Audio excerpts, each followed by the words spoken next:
Now, question number 5, when a net force acts on an object, we observe that the object accelerates in which direction? Opposite to the force or in the direction of force? और acceleration और force में क्या relation है? Option answer तो 4 है, but इसको कैसे समझेंगे? When net force acts on the object, acceleration हमेशा फोर्स के डायरेक्शन में होगी, नेट फोर्स के डायरेक्शन में होगी. एग्जाम्पल समझते हैं. जैसे ये एक बॉक्स है, मैं इसके ऊपर फॉरवर्ड फोर्स लगा रही हूँ 8 न्यूटन और backward force, force of friction से 1 न्यूटन है. Net force is 7 Newton in the right direction. ये वाला डायरेक्शन में एक्सेलरेशन का डायरेक्शन भी राइट होगा. Block will move on the right side. Acceleration और फोर्स, नेट फोर्स हमेशा सेम डायरेक्शन में होते हैं. आपने कार को ब्रेक्स लगाए, फॉरवर्ड फोर्स से था 10 न्यूटन और ब्रेक लगाने के बाद आपका बैकवर्ड फोर्स हो गया 3 Newton, sorry 13 Newton. So the net force will be in the backward direction 3 Newton and car will stop after some time. आपने retarding force ज्यादा लगा दिया. ये retarding force है ना. Retarding force is more than the forward force.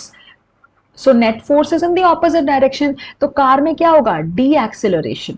Negative retardation होगा, negative acceleration होगा, right, या रिटार्डेशन होगा. और एक्सेलरेशन हो जाएगा ऑपोजिट डायरेक्शन में. तो net force and acceleration are in the same direction. Okay, so in the direction of force, acceleration in the direction of force, with acceleration proportional to the force. अब ये कैसे समझे, इसको कैसे याद रखें? पहले तो मैं आपको लॉजिक से समझाती हूँ. हमारा F is ma, force is mass into acceleration. अब मैं मास को फिक्स रख दूं, मैंने एक बॉल है, उस बॉल को मैं बहुत ज्यादा फोर्स से, लार्ज फोर्स से किक करती हूँ तो एक्सेलरेशन ज्यादा आएगा ऑब्वियसली. मैंने उसके ऊपर 20 न्यूटन फोर्स लगाया तो वो एक्सेलरेशन जो भी हुआ. अब मैं उसके ऊपर 50 न्यूटन फोर्स लगाती हूँ, थोड़ा फोर्स इंक्रीज कर दे तो एक्सेलरेशन ज्यादा ही होगा ना. ये तो हुआ लॉजिकली. चलो वैसे मैथमेटिकली कैसे समझते हैं कि अगर मैं m को फिक्स कर दूं, m को मैंने फिक्स कर दिया से 2 kg, है ना, 2 kg फिक्स कर दिया. आप देखो f और a में क्या रिलेशन है. मैं a को एक ग्राफ बनाती हूँ, है ना. a को मैंने ले लिया 1 तो f हो गया 2 इंटू 1 2. a को ले लिया 2 metre per second square, so force will be 4. a को ले लिया 3, फोर्स हो गया 6. a को ले लिया 4, ये हो गया 8. और अगर आप ग्राफ प्लॉट करो, वैसे भी देखो force is increasing, so it is directly proportional.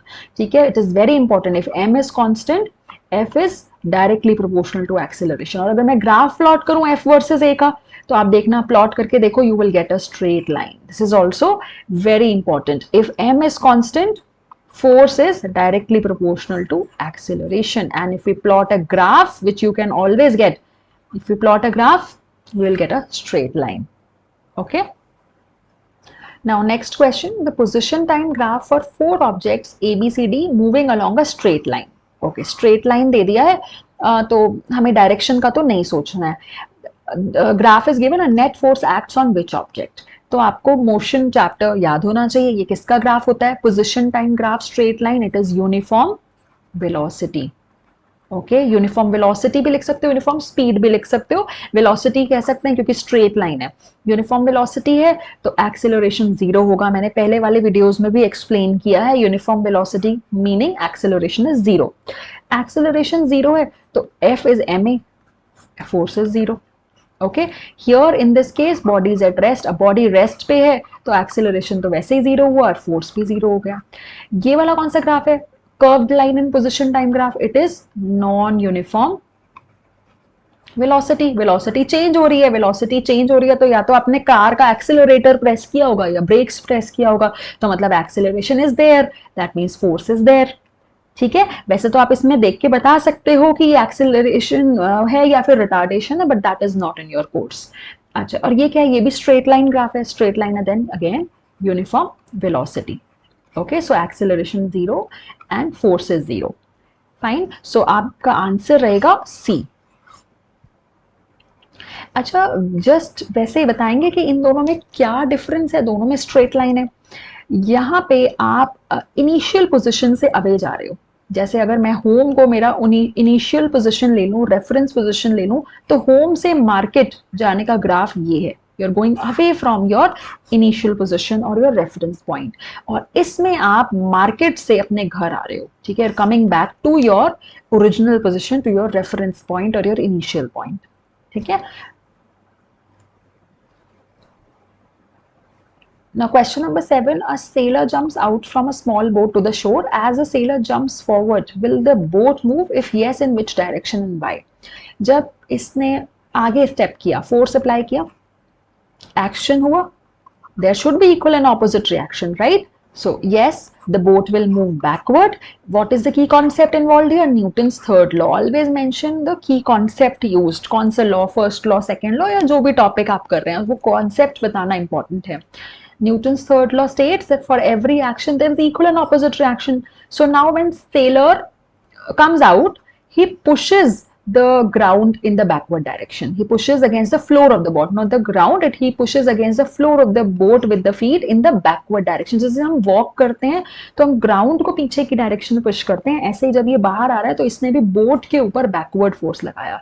The sailor pushed the boat backward and the boat pushes the sailor forward with the same amount of force. Okay, according to Newton's third law.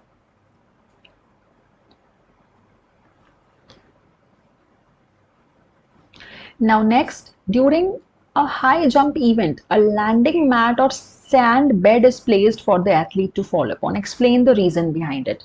This is based upon Newton's second law. पहले तो आपको law बताना है, Newton's second law. How? Newton's second law या तो F is equal to ma बता सकते हो, मैथमेटिकल एक्सप्रेशन ये है, या फिर आपका मोमेंटम के टर्म्स में भी एक्सप्लेन किया जा सकता है, वेयर वी से force is delta p by delta t. अब ये क्या है? Change in momentum upon time. Okay, change in momentum upon time. Okay, अब देखो पहले हम इसका थोड़ा मैथ समझते हैं. अगर मैं न्यूमरेटर को कांस्टेंट कर दूं, F is delta p by delta, delta मतलब change, okay, delta p by delta नहीं. अगर मैं इसे कांस्टेंट कर दूं तो F और डेल्टा t इनवर्सली प्रोपोर्शनल होते हैं. क्या आप ये समझते हैं? अगर ये समझते हैं तो आप इसका आंसर लिख सकते हैं. देखिए, अगर ये कांस्टेंट है, जैसे एक एग्जांपल समझो, मैं न्यूमरेटर को कांस्टेंट कर रही हूँ, से 20 है ना. अब मैं यहाँ पे लेती हूँ 1, 20 बाय 1 20 आया. मैं डिनोमिनेटर में लेती हूँ 2, 20 बाय 2 10 आया.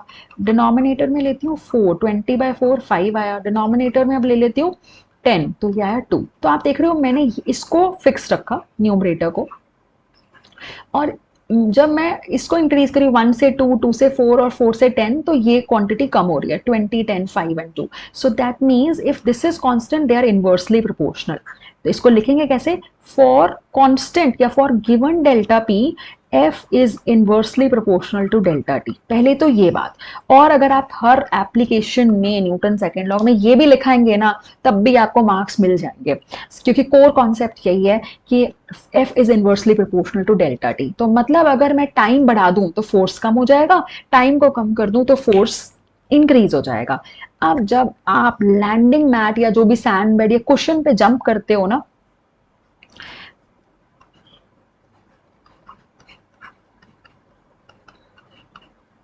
let me write it again. Delta p is given, या constant. Okay, so for given delta p, F is inversely proportional to t. Now when you jump on the cushion or on the sand bed, you increase the time of fall. Okay, you increase the stopping time. You increase the stopping time and therefore the force, the effect of the force, the impact of the force is decreased and therefore the chances of injury reduces. Okay, जब आप question पे fall करते हो ना, तो आप immediate momentum को zero नहीं ले आते. इमीडिएटली मोमेंटम जीरो नहीं हो रहा. कोई वेलोसिटी थी 30 मीटर पर सेकेंड, तो वो धीरे धीरे क्वेश्चन पे टच होने के बाद it reduces to zero in a larger time. Okay, so you increase the stopping time and therefore the force is decreased. Next question, a hand cart loaded with vegetable collides with an identical but empty hand cart. Okay, दो carts हैं, एक में loaded है vegetable, दोनों का collision हुआ, दोनों collision collide करेंगे, both will exert force on each other. ये समझते हो? इसने इसके ऊपर फोर्स F लगाया तो ये भी इसके ऊपर फोर्स F लगाएगा. Both will exert same force on each other. Which law? Third law, Newton's third law. Okay, तो क्वेश्चन यही है I think. Do collision, both exert, loaded cart and empty cart both exert an equal magnitude of force on each other. ठीक है, according to Newton's third law. चलिए मैं आपसे एक extra इसमें क्वेश्चन पूछ लेती हूँ। कोलिजन अगर हुआ, ये लोडेड था, बहुत हैवी था, कोलिजन होने के बाद कौन ज्यादा दूर चला जाएगा, है ना, पीछे चले जाएंगे ना, जैसे कोलाइड होंगे they will go away from each other, the empty card will move a larger distance, ये थोड़ा कम डिस्टेंस मूव करेगा। ऐसा क्यों? देखिए दोनों के ऊपर सेम फोर्स है, F is M A, force constant है। अब फिर से मैथ्स इसमें लगाते हैं, अगर मैं प्रोडक्ट को कांस्टेंट रख दूं, प्रोडक्ट को कांस्टेंट रख दूं, तो ये दोनों क्वांटिटीज एक दूसरे से इनवर्सली प्रोपोर्शनल हो जाते हैं। F is constant then M is inversely proportional to A. ये आप चेक कर लो, मैंने प्रोडक्ट 36 कांस्टेंट लग दिया, 1 इंटू 36, इसको 2 को बढ़ाना, इसको इंक्रीज किया पहले नंबर को, तो दूसरे नंबर को कम करना पड़ेगा, इसको और इंक्रीज करो तो इसको फिर और कम करना पड़ेगा, देयर इनवर्सली प्रोपोर्शनल, है ना।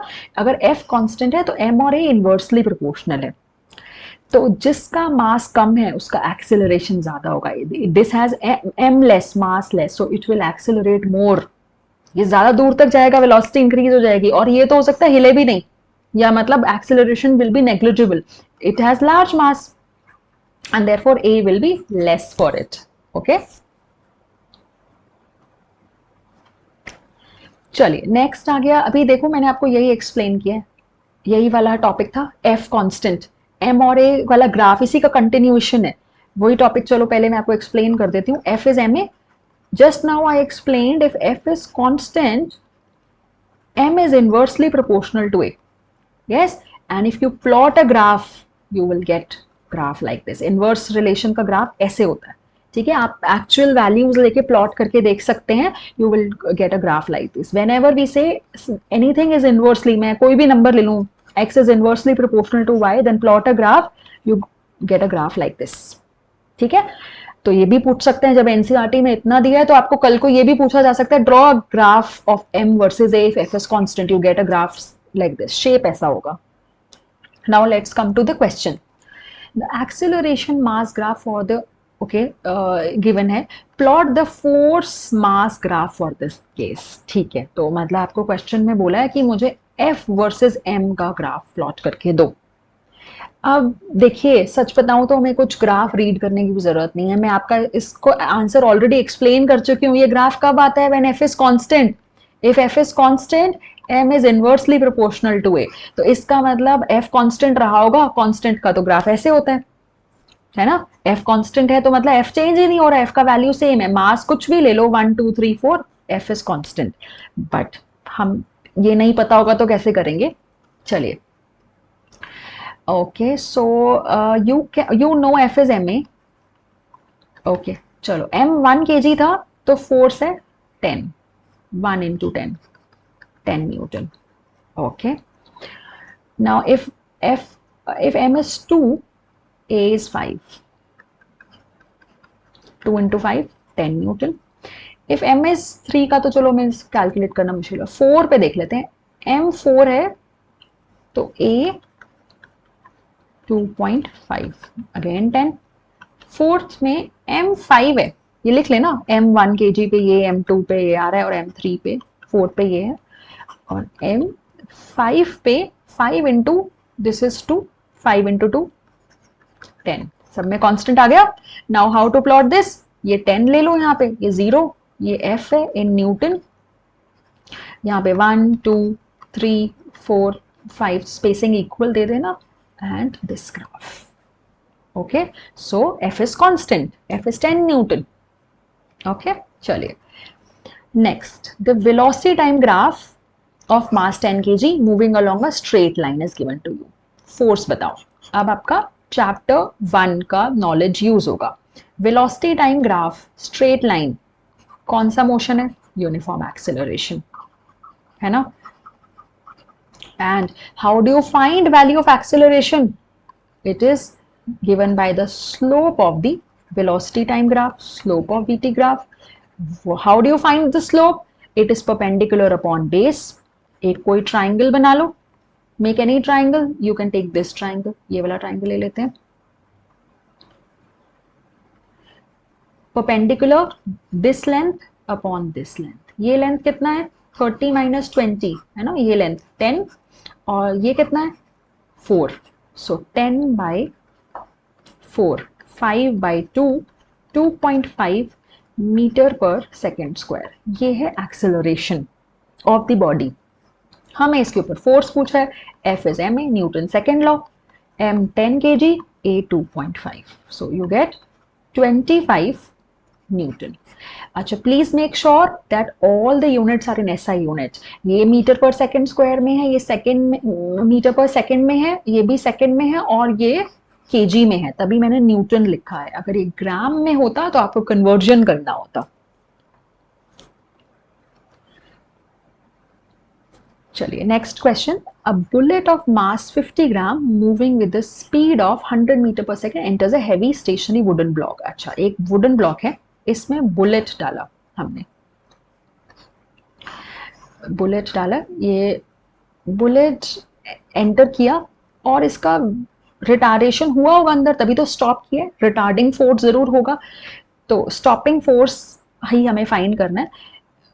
100 मीटर पर सेकेंड से आ रहा था और अंदर 50 सेंटीमीटर तक पेनिट्रेट किया है ना, and stops after penetrating a distance of 50 centimetre, V0, it stops after moving 50 centimetre. Estimate the stopping force which is acting on the bullet. पहली बात तो ये तो समझ आ रहा है ना कि रिटार्डेशन हुआ होगा, भाई 100 मीटर पर सेकेंड से एंटर किया है और 100 मीटर सेकेंड थोड़ा यहाँ पे होगा बिफोर जस्ट एंट्रिंग, तो 100 मीटर पर सेकेंड से 0 वेलोसिटी हुई है, वेलोसिटी कम हुआ है, तो इसका मतलब रिटार्डेशन हुआ होगा, है ना। एक्सिलरेशन नेगेटिव है तो फोर्स भी नेगेटिव होगा, रिटार्डिंग फोर्स होगा, स्टॉपिंग फोर्स होगा। पहले तो आई होप ये समझ में आता है आपको। चलिए अब फोर्स की वैल्यू चाहिए, F होता है ma, okay, we have m but we do not have a, so for a use equation of motion, v square minus u square is 2as, v 0 है, u 100 है। एक्सेलरेशन मुझे find करना है, s 50 centimetre है, for this you need to convert into metre, 50/100, तो ये हुआ 1/2, ये कट हो गया, सो ए आया -10,000 metre per second square. Y negative, भाई अभी बताया रिटार्डेशन है, भाई नेगेटिव तो होगा ही क्योंकि स्टॉप कर रही है बॉडी। तो एफ आ गया आपका m इंटू ए, 50 ग्राम इंटू 10,000, ग्राम है, इसको भी केजी में कन्वर्ट कर देते हैं, तो 3 zeros cut, 500 Newton. Okay, stopping force बोला है ना, तो नेगेटिव साइन लगाने की जरूरत नहीं है। 500 Newton is the stopping force, retarding force.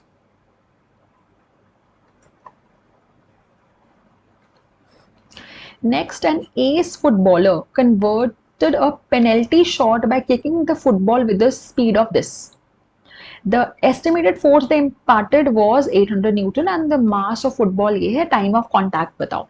Penalty shot को कन्वर्ट कर दिया है, मतलब बॉल रुक रही होगी यहाँ पे आके और वो उसको कन्वर्ट कैसे करती है, वापस किक करके, बॉल यहाँ स्टॉप हुई होगी और इसने किक करके उसको 108 किलोमीटर पर आवर वेलोसिटी दे दी, किलोमीटर पर आवर। ओके,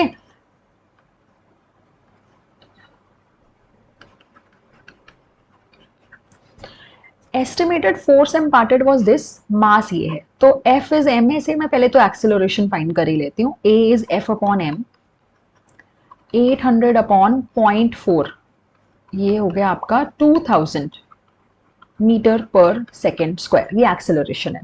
वो कह रहे टाइम ऑफ कांटेक्ट बताओ, कितनी देर के लिए फुट और बॉल में कांटेक्ट रहा होगा। ठीक है, तो A है मेरे पास, कौन सा इक्वेशन ऑफ मोशन लगा दे, V इज U प्लस 80 लगा देते हैं, सब कुछ है हमारे पास। V है हमारा 108 किलोमीटर पर आवर, इसको मीटर पर सेकेंड में कन्वर्ट करना होगा, SI यूनिट 108 5/18, तो 18 इंटू 6 होता है, 6 इंटू 5 हो गया 30 metre per second. So 30 is 0 plus A 2000 है, तो आप कैलकुलेट कर लेना यहाँ से, 30/2000, ये होगा आपका 15/1000 है ना, तो 0.015 metre seconds, 0.015 seconds. Okay,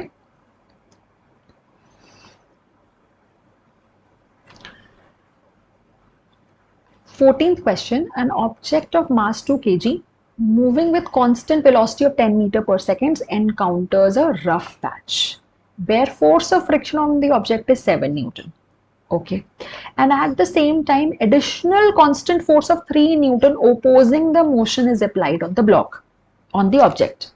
After entering the rough patch, how much distance does the object travel before coming to rest?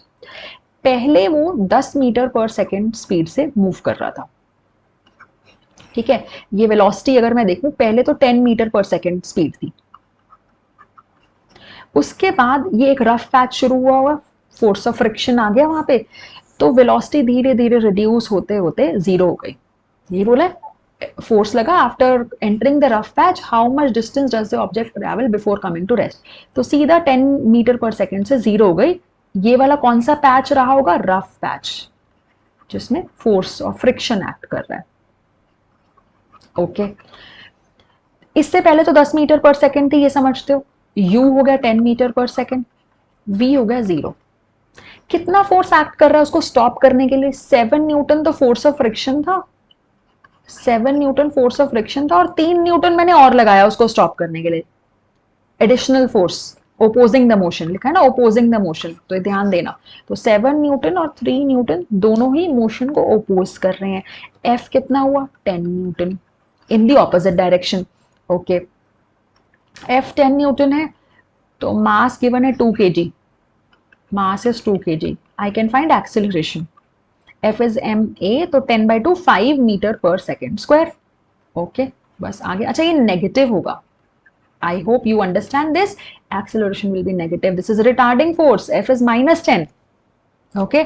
Now find out S. V square minus U square is 2as.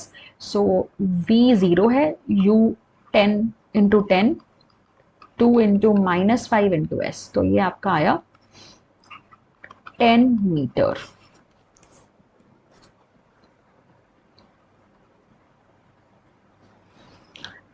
Next question. A tractor pulls a harrow of mass m1 with a net force F resulting in an acceleration of a1.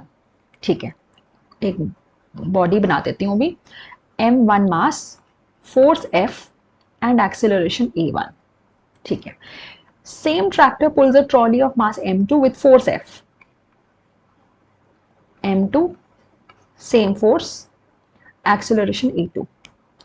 If tractor now pulls the trolley with the harrow placed in it with the same force F, मतलब अब वो दोनों को, पहले था harrow only plowing tool और दूसरे case में वो ट्रॉली को पुल कर रहा है, तो अब ये ट्रॉली के अंदर ही हैरो रख दिया, बेसिकली दोनों मासेस को अटैच कर दिया. ठीक है, दोनों मासेस को हमने अटैच कर दिया, तो आप टोटल मास ले लेना m1 प्लस m2. ठीक है, same forces applied on it.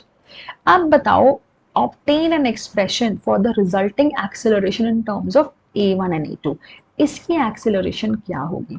ये तो मैं समझती हूँ, इसकी एक्सेलरेशन होगी F अपॉन, अब आप इसको एक मास कंसिडर करना, मतलब इसको सिंगल यूनिट कंसिडर करना जिसका मास m1 प्लस m2 है, ये होगा. बट मैं यहाँ लीव नहीं कर सकती हूँ, 100% correct, I can not leave it here, I have to write in terms of a1 and a2. तो कुछ ऐसा करो कि ये F और m1 m2 हट जाए. कैसे, क्या करें? इनका यूज करते हैं. Okay, F is m1 a1, यहां से F आया m2 a2. ठीक है, तो मैं m1 की प्लेस में लिख दूं F by a1 और m2 की प्लेस में लिख देती हूँ F by a2. Put it here, solve it. बस इतना ही है, इसके बाद आपकी मैथ्स है. A is F by a1, F by a2. F common ले लेना, F common 1 by a1 plus 1 by a2. यहाँ नीचे डिनोमिनेटर में आप एलसीएम लोगे, आपका बनेगा a1 plus a2 upon a1 a2. Bring it in the numerator, इसको न्यूमरेटर पे ले लो, तो आपका फाइनल आंसर हो गया a1 a2 by a1 plus a2. This is the acceleration of the total of the resulting acceleration. Okay,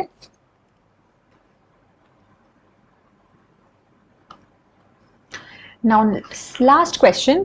When the pole of a bar magnet is brought close to the magnetic compass, the bar magnet and compass needle exert magnetic force on each other. ये आपने 7th 8th में किया होगा कि दोनों magnets है ना, दोनों मैग्नेट्स एक दूसरे के साथ इंटरेक्ट करेंगी. तो वो ये कह रहा है कि जब मैं बार मैग्नेट को लेकर आता हूँ ना मैग्नेटिक कंपास के पास, दोनों एक दूसरे पे फोर्स एक्सर्ट करती हैं, अट्रैक्टिव रिपल्सिव कोई भी हो सकता है. Now, as per Newton's third law, both the forces are equal in magnitude and opposite in direction. ठीक है. However, compass needle तो मूव कर जाती है, थोड़ा सा आगे आ जाएगी, लेकिन बार मैग्नेट बिल्कुल भी मूव नहीं करती है. पहली बात ये तो क्लियर है ना आपको कि Newton's third law is applicable for all types of forces. वो contact and non contact forces दोनों के लिए होता है. कॉन्टैक्ट फोर्सेस जैसे मस्कुलर फोर्स हो गया, नॉन कॉन्टैक्ट फोर्सेस आपके हो गए gravitational force, gravitational force and magnetic force. इनमें भी न्यूटन्स थर्ड लॉ अप्लाई होता है, नंबर 1, क्योंकि ये क्वेश्चन आ सकता है आपको. अब न्यूटन थर्ड लॉ कहता है कि दोनों एक दूसरे के ऊपर equal and opposite force act करेंगे. अगर मैग्नेट बार मैग्नेट कंपास को अपनी तरफ अट्रैक्ट करिए तो कंपास भी बार मैग्नेट को अपनी टूवर्ड्स अट्रैक्ट कर रहा है. दोनों सेम फोर्स से अट्रैक्ट कर रहे हैं. ओके, दोनों एक दूसरे को सेम फोर्स से अट्रैक्ट कर रहे हैं. Now compass needle can move but bar magnet does not move.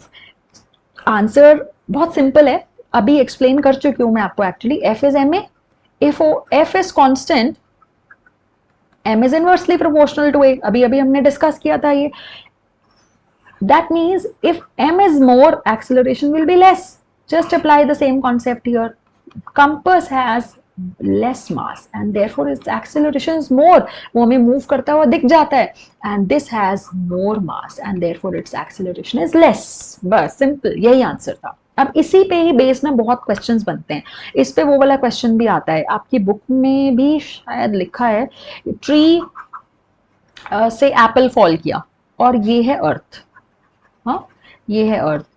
तो Apple is attracting earth towards itself, earth is also attracting apple towards. दोनों एक दूसरे को अपनी तरफ खींच रहे हैं, दोनों एक दूसरे पे फोर्स लगा रहे हैं न्यूटन थर्ड लॉ के अकॉर्डिंग. बट एप्पल तो नीचे मूव कर रहा है, अर्थ तो नहीं आ रही है एप्पल के towards. What is the reason? This is the same reason. F is ma, F constant है, दोनों पे सेम फोर्स अप्लाई होगा और M और A इनवर्सली प्रोपोर्शनल होते हैं. अब अर्थ का मास है बहुत greater, mass of earth is much much much larger than the mass of the apple. तो acceleration of earth is much much less than acceleration of the apple. तो acceleration earth का होता है बट इतना small होता है कि वो हम नेग्लेक्ट कर देते हैं, दिखता ही नहीं है. ओके अच्छा, वैसे चलो मैं आपको थोड़ा लॉजिक से भी समझाती हूँ. अब ये फोर्स दोनों ने एक दूसरे के ऊपर लगाया, आंसर खत्म हो गया, उतना ही था. But just for your extra information और कॉन्सेप्ट को स्ट्रॉन्ग करने के लिए दोनों ने एक दूसरे पे फोर्स लगाया. से मैं हाइपोथेटिकल एक एग्जांपल ले लेती हूँ. 10 न्यूटन इसने लगाया, 10 न्यूटन इसने लगाया. इसका मास से मैं कहती हूँ 1 kg है, तो एक्सेलरेशन कितना हुआ 10/1, 10 मीटर पर सेकेंड स्क्वायर. इसका मास से मैं ले लेती हूँ 10 kg ले लेती हूँ सपोज हाइपोथेटिकली, तो एक्सेलरेशन 10/10 हो गया 1 मीटर पर सेकेंड स्क्वायर. तो इसका एक्सेलरेशन कितना ज्यादा है, राइट, और इसका एक्सेलरेशन वेरी लेस. तो वही हम कह रहे थे, they exert same forces but mass बढ़ता है तो एक्सेलरेशन कम हो जाती है, इसलिए bar magnet does not move. Okay, so ये मैंने लिखा ही हुआ है न्यूटन्स थर्ड लॉ. पहले तो आप बता देना, bar magnet pulls the compass needle and compass needle pulls it, जो भी है, with the same amount. And according to second law, for given force, mass is inversely proportional to acceleration. And compass needle moves because it has small mass, and bar magnet will not move because mass is too large. आप इसको ऐसे words में भी लिख सकते हो, नहीं तो जैसे मैंने पहले एक्सप्लेन किया था वो भी चलेगा 100%. चलिए, ये थोड़ा एक्स्ट्रा क्वेश्चन है आपके लिए, it is not in your NCERT. अच्छा नहीं, ये तो हम कर चुके हैं.